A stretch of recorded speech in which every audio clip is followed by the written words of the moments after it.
সাহাবায়ে কেরামের এত ইজ্জত, এত সম্মান। বাবা, সাহাবায়ে কেরাম ঘোড়ার পিঠে চড়ে জাহাদির মাটি যেতেন, ওই যে ঘোড়ার পায়ের ধুলার সমানও কেউ হতে পারবে না রে। ঘোড়ার পায়ের ধুলার সমানও হতে পারবে না।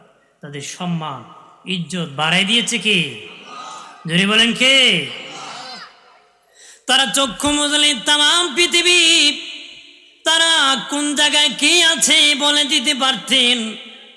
জিবরিল আমিন একদিন আল্লাহর কাছে বলে, মালিক, মানুষকে এত সম্মান কেন দিয়েছ? মানুষের ক্ষমতা কি? আল্লাহ বলেন, জিবরিল যাও যাও, মসজিদ নববী থেকে দলে দলে মুসল্লি বের হবে, দেখবেন শেষে একজন বুড়া মানুষ বের হবে, তারে কিছু প্রশ্ন করে বুঝতে পারবা মানুষের কত ক্ষমতা আমি দিয়েছি। প্রশ্ন করলে বলতে পারবা।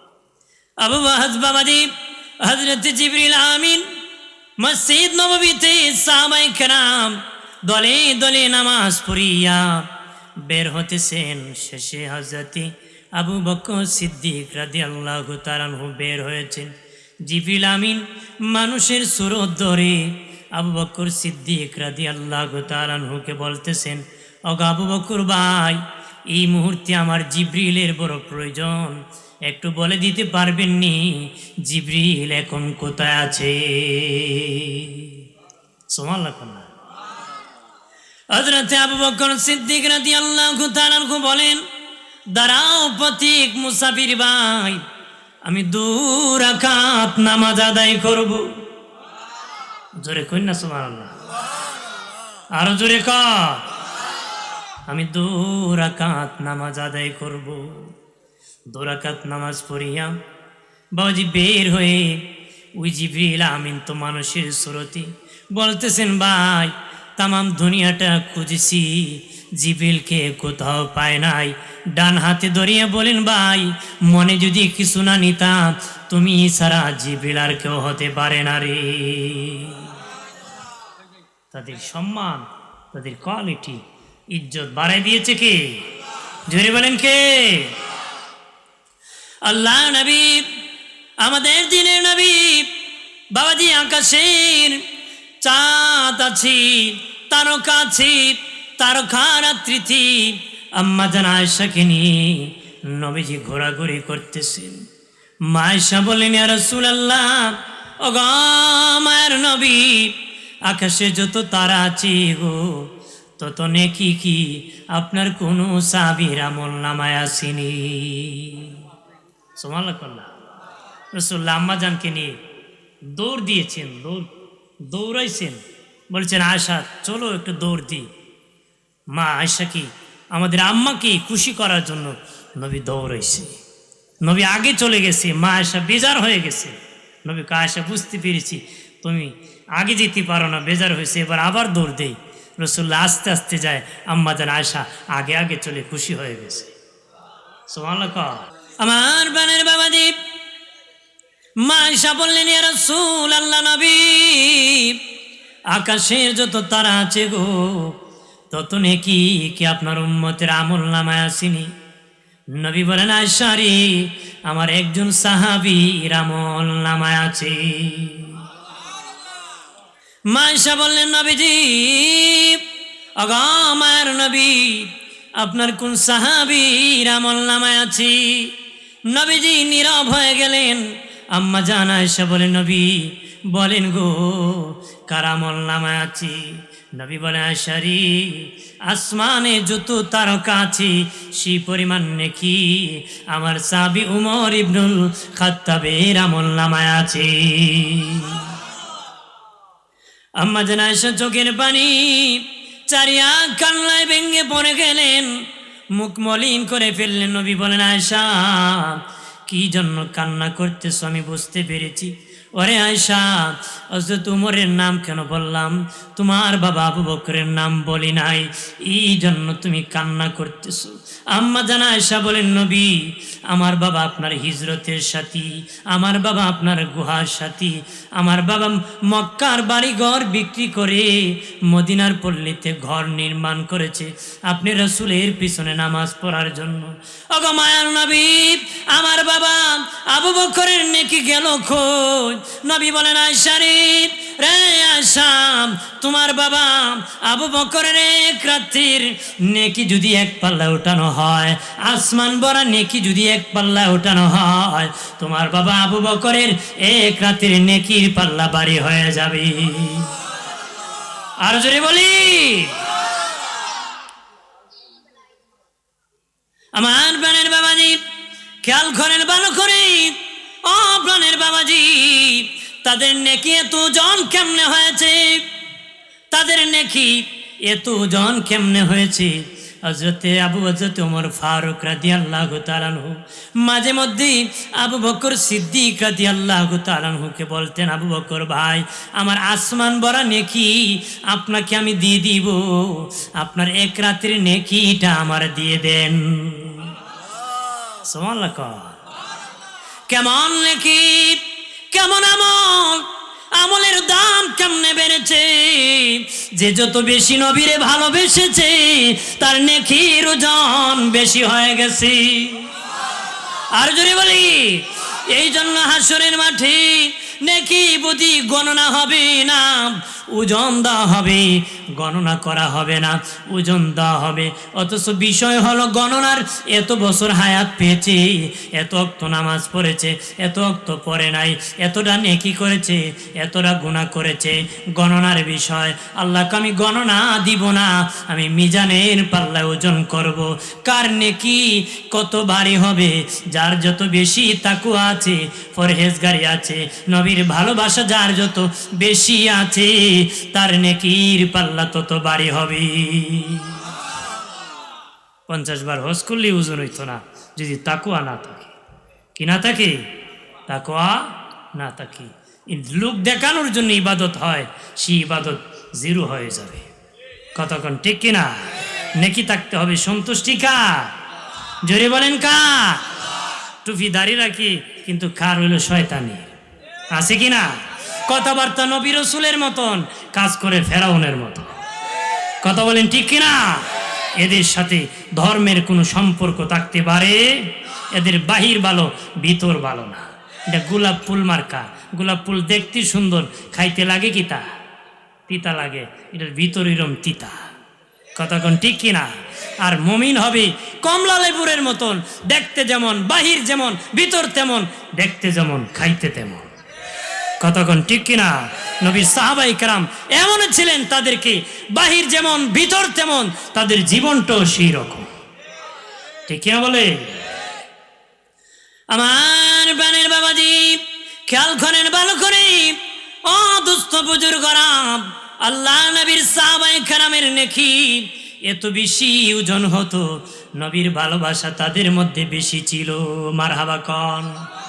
আমার প্রাণের বাবাজি, খেয়াল করেন ভালো করে, ও বাবাজি, আল্লাহর নবীর সাহাবায়ে কেরাম কেমন তারা ছিলেন। ঘরে খাবার ছিল না, কিন্তু দয়াল নবীর দরবার তারা ছাড়তেন না, নবীর দরবার ছাড়তেন না। কাপড় ছিল না, নামাজ বাদ দেন নাই। আজকে কাপড়ের অভাব নাই, সেন্টের অভাব নাই, মসজিদের দ্বারেও নাই। মসজিদের কি দ্বারে কার নতুন কাপড় পরে ঘোরায়, হিন্দি বেটা প্রস্তাব করে ভরাই ফেলছে। কতক্ষণ মানুষ মনে করে সাবের ফুলা কয় সালাম আলাইকুম, কিন্তু হে বেটা আষ্টবাস মেরে দিছে। ঠিক কিনা বলে? কিন্তু নামাজ নাই, শুকরিয়া নাই। কাপড় আছে, তাদের কাপড় চোপড় ছিল না, কিন্তু নামাজ বাদ দেয় নাই। কতক্ষণ ঠিক কিনা? ঘরে অভাব ছিল, নবীর দরবার ছাড়ে নাই। নবীর দরবার কি?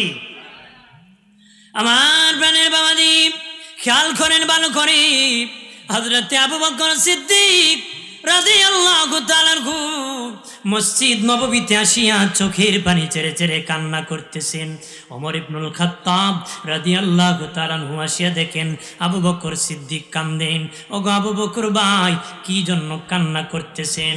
বলে, ভাই আজকে 3 দিন হয়ে যায় চুলার মধ্যে কোনো আগুন দিতে পারি নাই, খিদার যন্ত্রণায় ভালো লাগতেছে না রে। হযরত ওমর ফারুক গলায় ঝরিয়া নিজ কান্নায় ভেঙ্গে পড়ে গেছেন। ওরে ওমর, কেন কান্দো?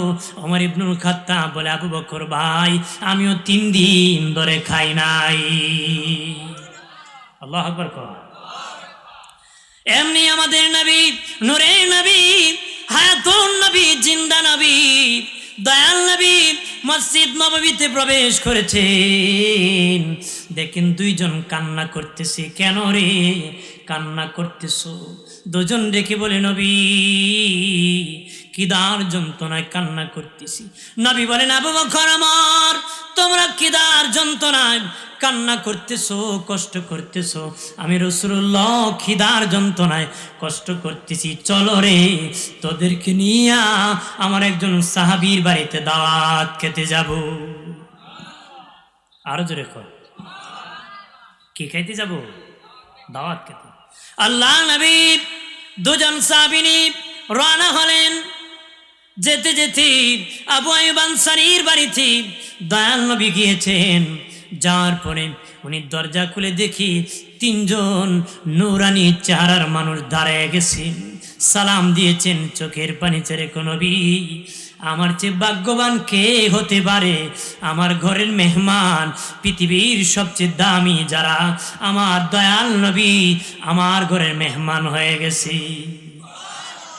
নবীজি হুজরা শরীফে প্রবেশ করেন। গো নবীজি, দয়াল নবী প্রবেশ করেছেন। বিবিকে ডেকে বললেন, বিবি গুস্ত পাকাও, রুটি বানাও। গুস্ত রুটি পাকাইতে একটু দেরি হবে, আমি একটু খেজুর বাগান থেকে খেজুর এনে দিব, আগে নবী একটু খেজুর খাবেন। আবু আইয়ুব আনসারী খেজুর আনতে বাগানে গিয়েছি, 1 ডালা খেজুর এনে দিয়েছে। কিছু খেজুর পাকা, আধা পাকা, কি বেশি পাকা, কম পাকা, এরকম ভাবে 1 ডালায় একসাথে একরকম পাকে না, এক একটা এক এক রকম। এরকম একটা ডালা আনিয়া আমার দয়াল নবীর হাতে দিয়েছি।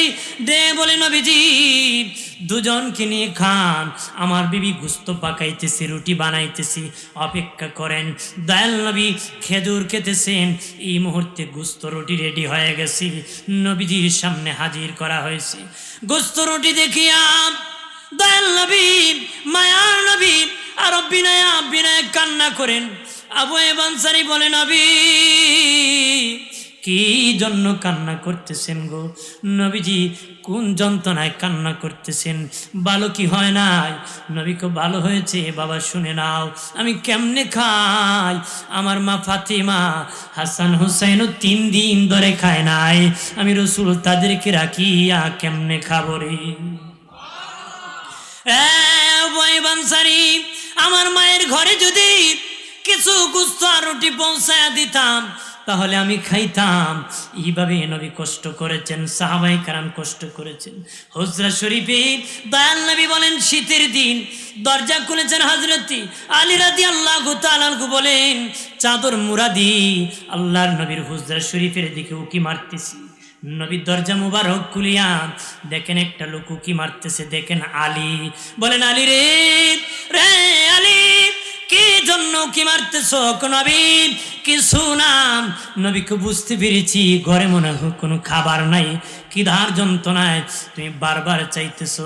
রে আলী, সামনে দেখো একটা খেজুর গাছ আছে, আমি রাসূলুল্লাহর কথা খেজুর গাছকে বলিও, আমি নবী বলেছি তোমাকে যেন খেজুর দেয়।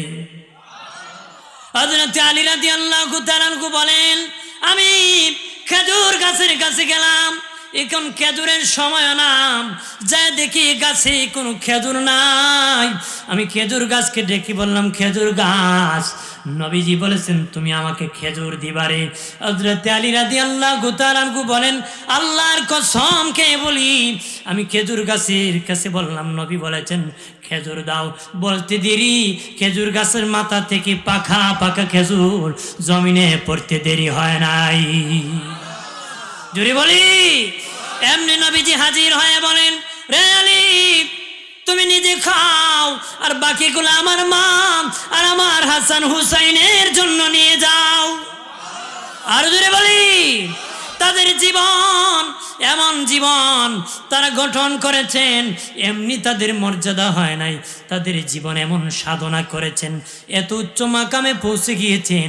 সারা জীবন তোমার যদি নামাজে দাঁড়ায় কাটাও, সাহাবীর সমান হতে পারবা না রে, কোনো সাহাবীদের সমান হতে পারবেন না। ভয় করতেন তারা আল্লাহকে, আল্লাহকে ভয় করতেন, গুনাহ নিয়ে বাড়ি যেতেন না, কোনো অপরাধ হয়ে গেলেন নিয়ে ঘুমাতেন না, যদি কোনো অপরাধ হয়ে যেত সাথে সাথে ক্ষমা নিতেন। আসমানের মালিক যখন ক্ষমার ঘোষণা করতেন তখন তারা শান্ত হতে। সুবহানাল্লাহ ক। আমরা গুনাহ করে ফিরে বেড়াই, আকাম করে ভরেছি, কিন্তু ক্ষমা নেওয়ার কোনো চিন্তাই নাই। কতক্ষণ ঠিক কিনা? আর তাদের সামান্য যদি ভুল হয়েছে না হয়েছে, ভুল ধরিও তারা কান্না করতেন, খোঁজ খবরই না আসলে শান্ত হতেন না। সুবহানাল্লাহ কর না, জোরে কর। আমার বানের বাবাজি খেয়াল করেন ভালো করে, অদুস্থ বুজুর্গরা, এই জন্য সাহাবীদের আদর্শ গ্রহণ করতে হবে আর আল্লাহকে ভয় করতে হবে। নবী বলেছেন উসমান ফিল জান্নাহ, উসমান গনি জান্নাতি। তারপর তিনি কবরের পাশে গেলে কাঁদতে কাঁদতে অস্থির হয়ে যেতেন। সাহাবায়ে কেরাম বলতেন, উসমান গনি ভাই কেন গো এইরকম ভাবে কান্না করেন? নবী জান্নাতীর সংবাদ দিয়েছেন, জাহান্নামের কথা শুনলে এমন কান্না করেন না, কিন্তু কবরের পাশে গেলে কেন এমন কান্না করেন? উসমান গনি বলেন, শোনো রে, কবর প্রথম স্টেশন, প্রথম ঘাঁটি।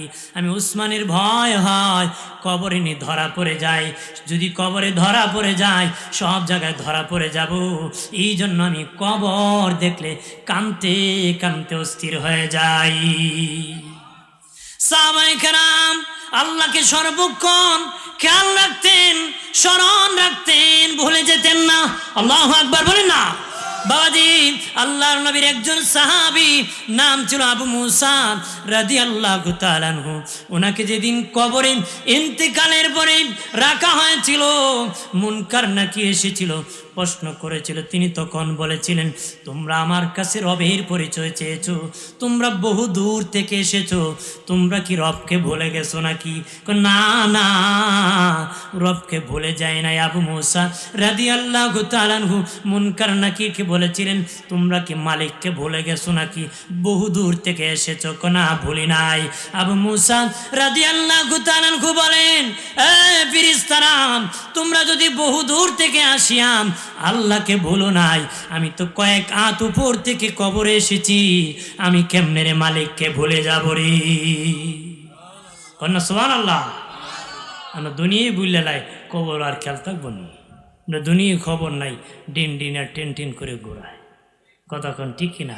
কই খাইতো আর মারতো, কোন দিকে আঙ্গুল দিলে মার লাগবো, এটা সারাদিন বাস নিয়ে ঘুরি, ঠিক কিনা বলে? এই চিন্তা তার সারাদিনই, যে কোন দিকে লাগায় আর কোন দিকে চা খায়। কতক্ষণ আছে কিনা? আপনাদের এলাকা নাই, আমার এলাকার কথা।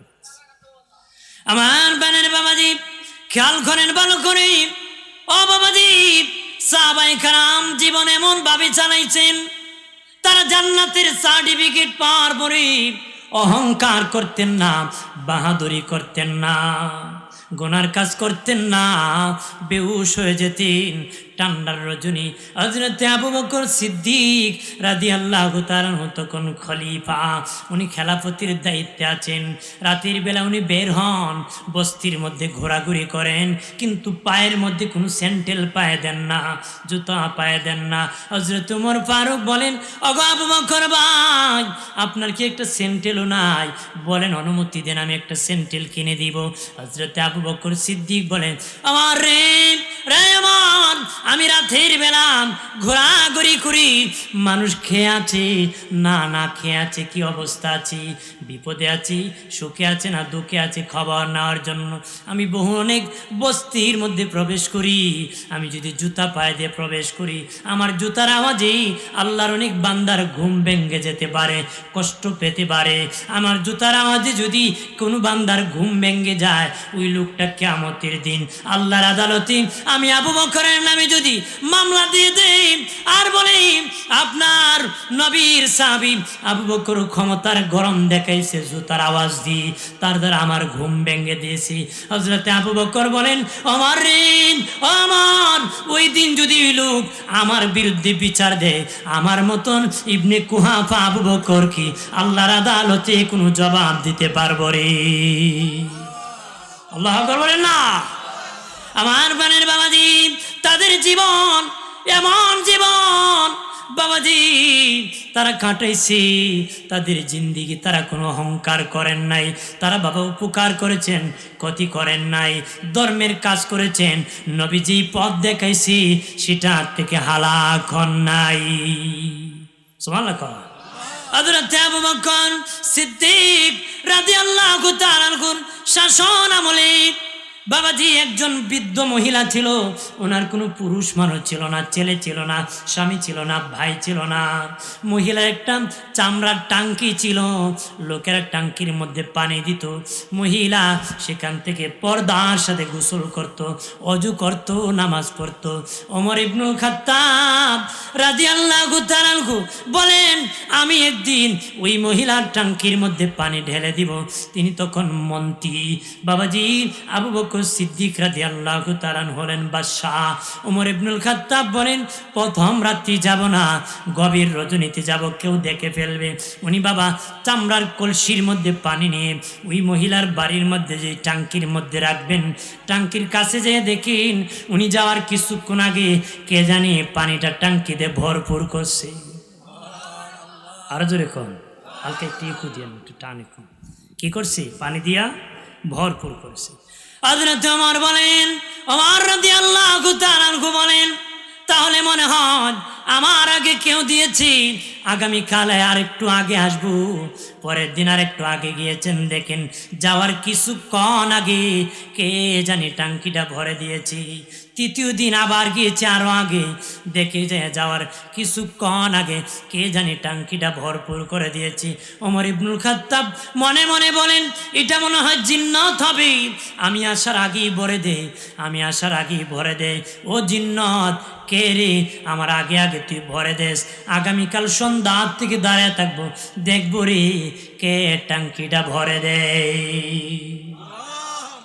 সুবহানাল্লাহ না। আপনারা দেননি বেগম সাবরে পানি নিয়ে, কথা হয় না। মনে করেন পর্দার সাথে গোসল করার বিধান পারে না, আপনার উচিত তো নিজে পুকুর থেকে পানি নিয়ে গোসলের ব্যবস্থা করা। দিতেন তো বিপদ হই, যদি কোনো সালাক লোকে দিক খেলা বোর ভানি বোন কই বরে শহীদ ভাই যে মুড়ি দিয়েছ ভানি বুই মর ভাই, কথা কইব নি কইব।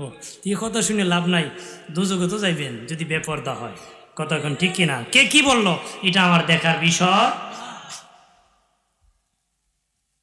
আমার বানের বাবাজি খেয়াল করেন ভালো করে, আবু বকর সিদ্দিক রাদিয়াল্লাহু তাআলা আনহু বাবাজি ওনার শাসন আমলে ওমর ইবনুল খাত্তাব রাদিয়াল্লাহু তাআলা আনহু দাঁড়ায় রইলেন। সন্ধ্যা থেকে দেখি কে পানির টাঙ্কিটা ভরে দেয়। দেখেন মাথা রুমাল দিয়ে ঢাকানো, চাদর দিয়ে মুখ ঢাকানো, একটা চামড়ার টাঙ্কি পিছনে ঝুলন্ত, বুড়া মানুষ খুব আস্তে আস্তে আসতেছে।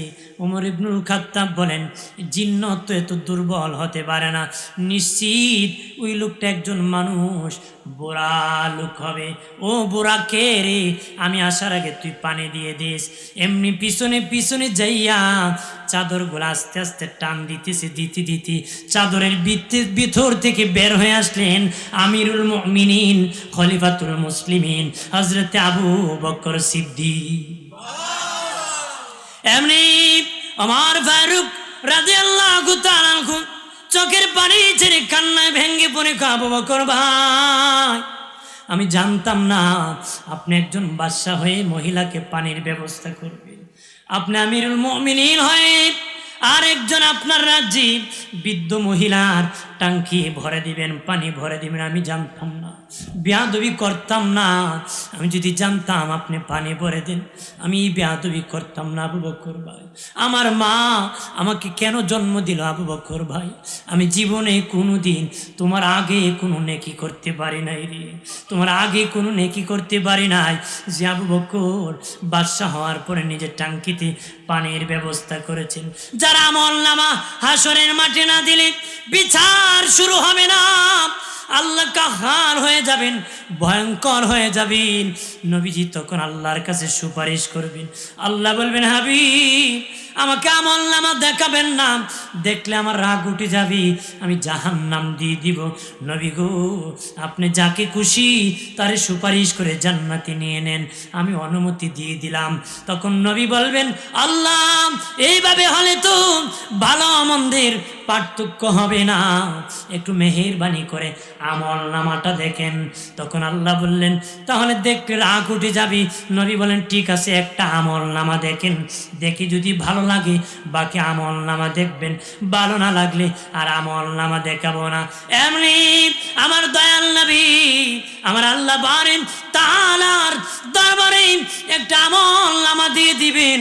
দেওয়ার পরে আমার আল্লাহ দেখে দেখে বলবেন, আমার বান্দার এত সুন্দর আমল, আমার গোলামের এত সুন্দর সেজদা, আমার গোলামের এত বড় আনুগত্য, আমার বান্দার এত সুন্দর আমল, যারা আমলনামা দেখে আল্লাহ বিচার শুরু করবি, আমার আল্লাহ বাকি আমলনামা দেখবি। তিনি হলেন আমার নবীর প্রথম সাহাবী হযরতে আবু বকর সিদ্দিক। জোরে বলি আমার প্রাণের বাবাজি, খেয়াল করেন ভালোভাবে বাবাজি, কত গুণ বাবা, ওনার কত গুণ, দিল ছিল নরম দিলের মানুষ, নরম দিলের মানুষ। এই জন্য আল্লাহর কাছে দোয়া করবেন, আল্লাহ আমাদের দিলটা আবু বকর সিদ্দিক রাদিয়াল্লাহু তাআলা আনহুর মতন নরম দিলের বানায় দি। নবীজি মসজিদ নববীতে যেতে পারতেছেন না। আম্মা জান আয়েশা বলেছিলেন, ইয়া রাসূলুল্লাহ কারে ইমামতিতে দিবেন গো? নবী বলেন, তোমার বাবা আবু বকর নামাজ পড়াইতেছি।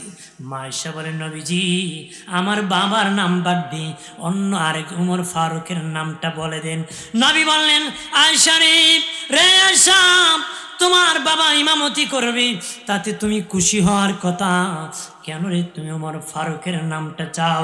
আম্মা জান আয়েশা বলেন, ইয়া রাসূলুল্লাহ ওগো মায়ার নবী, আমার বাবা আবু বকরের দিল বড় নরম গো নবী, উনি নামাজের দ্বারায় যখন কোরআন তেলাওয়াত করবি কানতে কানতে অস্থির হয়ে যাবে, বেহুশ হয়ে যাবি। এই জন্য গো নবী আমার বাবার নামটা বাদ দেওয়ার জন্য বলেছি। নবী বলে, আয়েশা রে আয়েশা, তোমার বাবার দাম কত জানুরি? নেকি যদি সবার একদিকে রাখা হয়, তোমার বাবার নেকির পাল্লা ভারী হয়ে যাবে। আমার প্রাণের বাবাজি, খেয়াল করেন ভালো করে, ওরাই ছিলেন শ্রেষ্ঠ ব্যক্তি যাদের জীবন অনুসরণ করলে জান্নাত যথেষ্ট হয়ে যাবে, জান্নাত আমাদের জন্য রেডি হয়ে যাবে। যে কোনো একজনের অনুসরণ করলে বেহেশতি হয়ে যাবে। কি হয়ে যাবে? আকাশের একটা তারা দেখে দেখি অন্ধকার রাত্রিতে যেমন আটা যাবে, নবীর একজন সাহাবী অনুসরণ করলে জান্নাতের সোজা রাস্তায় জান্নাতে যাওয়া যাবে।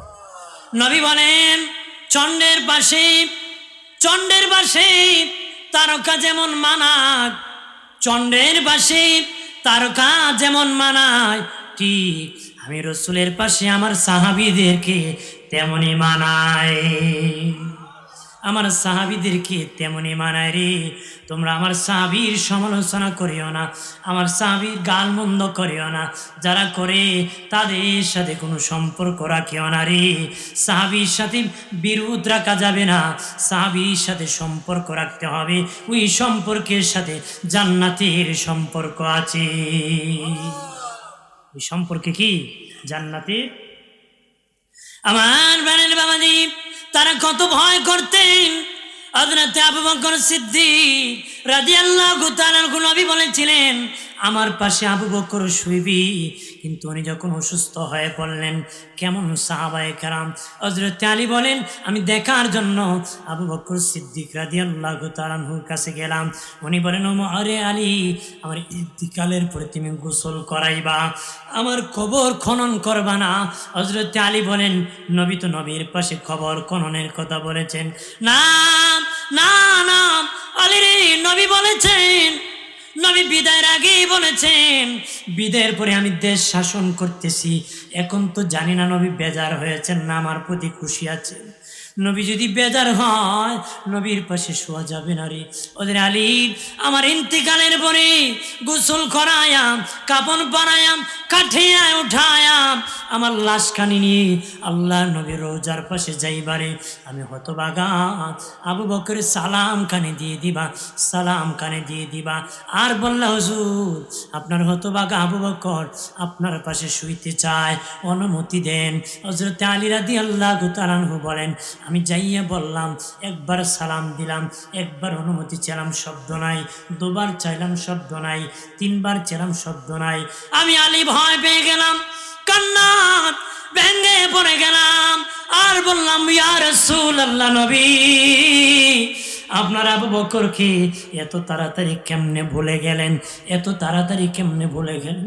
যে আবু বকর মক্কার বাড়িঘর বিক্রি করে মদিনার বাড়ি বানাইছি পল্লীতে আপনি রসুলের ভালোবাসায় নামাজ পড়ার জন্য।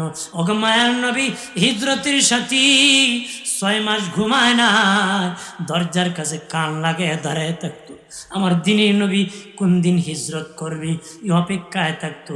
সাপ চুপড় দিয়েছি, গর্তের মধ্যে পা রেখে দিচ্ছি, চাপ দিয়ে ধরে রাখছি। নবীজি যে আবু বকর আপনার জন্য কান্না করতে করতে বেহুশ, কিভাবে গো নবী আপনার আবু বকরকে এত তাড়াতাড়ি ভুলে গেলেন? হযরত আলী বলেন আল্লাহ নবীর রওজা তর তর করে কাবা শুরু হয়ে গেল। আল্লাহু আকবার বলেন না। আর রওজা ভিতর থেকে, রওজা মুবারকের ভিতর থেকে আওয়াজ আসলো আলী রে, রে আলী, আলী রে আমার বন্ধু আবু বকর আমার পাশে শুইবি, অনুমতি লাগবে না, আমার বন্ধু আবু বকরকে আমার পাশে শুয়ে দাও। আর জোরে বলি আমার বন্ধু আবু বকরকে শুয়ে দাও। নবী বলেন আমার বন্ধু 4 জন, আবু বকর, ওমর, ওসমান, আলী, 2 জন আমার শ্বশুর, 2 জন আমার জামাতা। আমাদের শ্বশুরের সাথে বন্ধুত্ব নাই, খিলাখিলি আছে, কথা বলে। জামার সাথে সম্পর্ক নাই, কেস মামলা আছে, কথা বলে। বেটা বন্ধুত্ব করে কারণ যে বিড়ি খায় আরেক বিড়ি খুরকুজে, কথা কানা, কারণ যে খায় না এর তো বন্ধুত্ব চলে। আকাম যে করে এর সে আন্তর্জাতিক আকামলা খুঁজে, কথা কানা। কারণ বন্ধুত্ব মানে হচ্ছে আকাম করা, ভালো কোনো বন্ধুত্ব হয় না। আর বন্ধু ওইটারে বলে একসাথে মিছিল করে জান্নাতে যাবে, কথা কনা জোরে বলে। এই বন্ধুত্ব ভেদচেত নাই, লুকায়া ফাঁকি দেওয়ার কিছু নেই, যে বন্ধু উভয় জান্নাতে যাবে, কতক্ষণ ঠিক কিনা? নয় বলে আমি শ্বশুরের সাথে বন্ধুত্ব করেছি। আমরা তো শ্বশুরের জামারে দেখলে কয় এই গুন্ডার দ্বারা বিয়া দিয়া মরছি টাইটের মরা, হ্যাঁ। আর জামাই ওরে দিকে কয় যত নষ্টের মূল এই বুড়া শয়তান, কয় কি না? নাই আমানতদারি, না সম্মান আছে, না ইজ্জত আছে, আছে কি না? সমাজ নোংরামি হয়ে গেছে, ভালোবাসা রাখতে হবে। আমার প্রাণের বাবাজি খেয়াল করেন ভালো করে, ও প্রাণের বাবাজি, সাহাবায়ে কেরামের জীবনী পড়ে দেখবেন, জীবনী পড়লে নিজেকে মুসলমান বলতে বড় লজ্জা লাগে, নিজেকে মুসলমান বলতে লজ্জা লাগে। তাদের কি আদর্শ আর কি প্রেম ছিল, আমরা কোন জায়গায় দাঁড়ায় আছি, কই দাঁড়ায় আছি, তারা কোথায় ছিলেন? তাদের জীবনী বললে নিজেকে মুসলমান বলতে লজ্জা লাগে, শরম লাগে। কে মুসলমান? সাতার মুসলমান, মুসলমানের লেশ হলে, কতক্ষণ ঠিকই না? আমানতদারি আছে নাকি? কতক্ষণ থাকলে বেটা কেসি গিট লাগেন লাগে, হ্যাঁ? আমানতদারি থাকলে কেসি গিট লাগে, হ্যাঁ? রাতের বেলা পাহারাদার লাগে। আমরা তো মিছিল করার সময় কই 99% মুসলমানের দেশে কেন ঘটবে? তোমার দেশে চুরি কমাইতে পারো না, তুমি বেটা তালা ছাড়া ঘুমাইতে পারো, তো ভালোই কেন? কথা কয় না, আগে চুর ভালো করতে হবে। কথা কয় না, চুর কখন ভালো হবে? সাহাবীদের আদর্শ যখন মেনে নেবে। মন গড়াতুল কিতাবে দেশ চালাইলে চুর ভালো হবে? ভালো হবে? কিতাব কোরআন হাদিস থেকে সাহাবায়ে কেরামকে মানদণ্ড মেনে যখন দেশ চালাবেন, শান্তি। দেশ স্বাধীনের প্রতি কত গান শুনছি আমরা, কথা কয় না, শুনছেন না? আজকে 50 বছরের বেশি স্বাধীন হয়েছে। স্বাধীন বাংলা, সোনার বাংলা, ডিজিটাল বাংলা, নতুন বাংলা, খালি গানই শুনি। কি শুনি? যে সরকার যে সময় আসে, এই সরকার এই সময় একটা গান বার করে। কি বার করে? কিন্তু সুরের বাংলার থেকে এখনো নাম কাটানো যায়। মসজিদে জুতা চুরি করে আর কই করতে? কথা বল না, জোরে ক। আপনারা কন এইভাবে কি শান্তির সমাজ হবে? সোনার বাংলা তো ঠিক, কিন্তু সোনার মানুষ নয়। কোন সরকার চায় না আমার দেশে চুরি হোক, ডাকাতি হোক, সব সরকার চায়, কিন্তু আমাদের ক্যারেক্টার লুজ হয়ে গেছে, চরিত্র খারাপ হয়ে গেছে। চুরি চামচামি রক্তে রক্তে রঙে রঙে মিশে গেছে। কতক্ষণ ঠিক কিনা? জোরে বলেন ঠিক কিনা? সোনার বাংলা স্বপ্নের বাংলাই থাকবো, বাস্তব হইতো না। বেটা স্বপ্নে দেখছি টাইসলা জায়গায় প্রস্রাব করছে, ঘুমতে উঠতে দেখে বিছনা সারে লিখছে। বেটা স্বপ্নে দেখে আঙ্গুর ফল খাইতেছে, উঠতে দেখে তুলা ফারিয়া খাওয়া ধরছে। এখন যদি কেউ স্বপ্ন বাস্তবায়ন করতে হবে, আপনাকে নিয়ে স্বপ্ন বাস্তবায়ন হইব? করলে তো তুলা খাইতে হইব, বিছনাত মুক্তি হইব। কথা কথা এটা যেমন যেমন গানই থাকে, ঠিক আমাদের দেশের গান শুধু গানই শুনবেন, ভালো হওয়া সম্ভব না যে পর্যন্ত সাহাবীদের আদর্শ মানদণ্ড না মেনে দেশ চালানো হবে। কতক্ষণ ঠিক কিনা? আমার বানের বাবাজি, ও বাবাজি, সুযোগ পেলে বাবা কত বক্তব্য দে বাবা। যখন ভোটের সময় আসি তখন কত কৌশলে কথা হয়, ঠিক কিনা? নির্বাচনের সময় আসলে কত মাইকিং করা হয়, যারুই তালে করুই তলা ডালায় মারবো, আবার ব্রিজ করে দিব, কাউকে অশান্তিতে রাখবো না। বুট চলে গেলে বাড়ি সালাম দেওয়ার লাগাল পাওয়া যায় না রে, পাওয়া যায়? বেড়ে খুশিল ছাগল ধরতে হয় মুতো, নেতা ধরতে হয় বুটো। কথা হয় না।